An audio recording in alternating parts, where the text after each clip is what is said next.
2024 has not even begun yet, and it does seem like the presidential race is effectively frozen in place, if not over. We know who the candidates are. It's too late for another to get in. Some have already dropped out. But is it too late? Is there anyone in this country of 350 million people who could jump in at this late date and re-scramble the calculus of electoral politics? Well, there may be someone, and in fact, you already know him. You know his face. And the question is, will he get in this cycle? And that's my question for you. Well, that's really a decision for the people, Tucker. It's not something that I really think about or want to do. And Merry Christmas to you, too.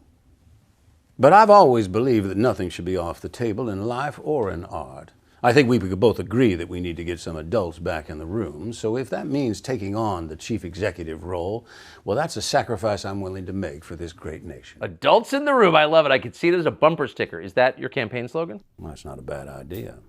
Look, I think first our country needs to stop apologizing and stiffen up. I mean, look, we got so many people running around with so many different issues like gun control, important issue, but let's be honest. The truth is, more people are killed by online trolls every day. That may be true, actually, but then they're protected by the First Amendment. They can say whatever they want. You believe in the First Amendment, I assume. Of course I do.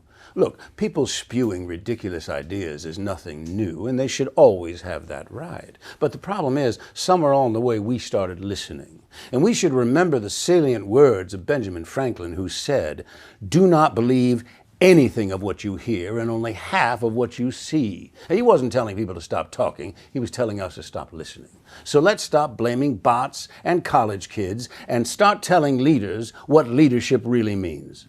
I love it. But how do you do that?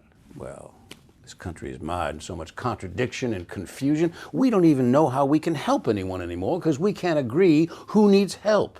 I mean, what doesn't come with a trigger warning these days? I mean, Tucker, we are far too close to having a beanbag chair in the Oval Office. We coddle to everybody. Okay, you think you're a rabbit, that's fine. But let me tell you something. You sure as hell aren't going to see someone walking through my White House in bunny ears and a tail unless it's Easter. Well, amen. But how do you think we got here in the first place? Fear, fear, and then some more fear. That's been the consistent theme, fear. And that's why I'm going to keep saying we need to get some adults back in the room. Sounds like you're running. If you did run, I assume it would be as an independent. Well, I've always been independent my whole life, no matter what my party affiliation, even though at the moment I don't quite recognize my old party. So at what point would you get in if you did? Well, I think there's time. I've never been afraid to show up a little late for the dance. But lots of people want to be president. What would you specifically bring that others aren't? Well, I think I have a long and very solid relationship with the public, and that's a bond that has never been broken. I mean, I've almost felt like I can talk to them directly. Well, I mean, you do talk to them. Every Christmas you give a statement. It is Christmas Eve. What is your statement specifically this year? You know, Tucker, I think it's just good enough to sip some eggnog and decorate the tree and listen to White Christmas and embrace all the things that make this such a special day. The truth is, I love nothing better on this day than to do a line of blow, drink a whiskey and Coke, hit a reindeer with my car, and wish you all the naughtiest Christmas ever. You know, you and I have something in common, actually.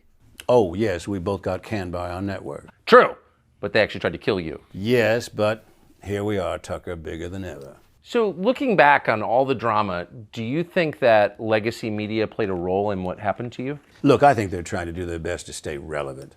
Look, platforms like X, I mean, you move information around so quick that everybody else is just playing catch up. Legacy media's diligence has turned out to be they just cut and paste what some trusted outlet does. I mean, look, this will be a good example. Watch how they report on this conversation. There'll be one or two headlines that get repeated over and over and over.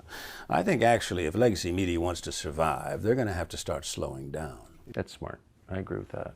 By the way, do you watch Netflix anymore? Probably as much as you watch Fox. Fair. So that doesn't mean that you're gone though from Netflix. I don't even know if you're aware of this, but every time a person pulls up the Netflix app, you're there in some way. Have you seen this? Yes, you know what that is? Boom, boom. So it is bizarre that they decided to publicly cut ties with me on allegations alone, allegations that have now been proven false, because I don't think there's any question. Netflix exists because of me. I put them on the map and they tried to put me in the ground. Do you think within Netflix and the leadership suites that your influence is still felt? Well, according to your research, my influence is felt every time every customer opens the app. I'd say that's pretty powerful. Oh, that's true. When are you getting back to work, by the way? Oh, I've been back at work from the moment we started talking, Tucker. So does that mean this is like an episode, or is it real? Well, it's probably a little of both. I mean, Tucker, what's true, what's false? What's life, what's art? What's real, what's performance? I love it when these things intersect because then it gets interesting. What role do you see yourself playing going forward? I will play whatever role the public wants me to play. And what about you, Tucker? What role do you want to play? I mean, if I run, I'm going to need a vice president. I'll sleep on it. But, I mean, people have already gotten out of the race. People have dropped out already. Have you thought, what do you think of those? Well, you know, it's a little bit like jumping in the jacuzzi with a boner. You know it ain't going to last forever. So I wasn't surprised when Mike, a little too pensive, jumped out right away. I wasn't either. But what about the candidates who are still in? Well, I like Vivek, Drain the Ramaswamy, and Nikki Haley is tough. She's no doubt learned a thing or two by watching me. But I think in the end, we need someone in the White House who's not afraid like me, not afraid to push our country or a journalist in the right direction if it comes to that. I sure appreciate your coming on. It was great to see you. Thank you. Well, thank you, Tucker. I only showed up because I was told I would get to be on X. Not the drug, not the platform. I was curious as to what Tucker on X might be like. I have never tried that.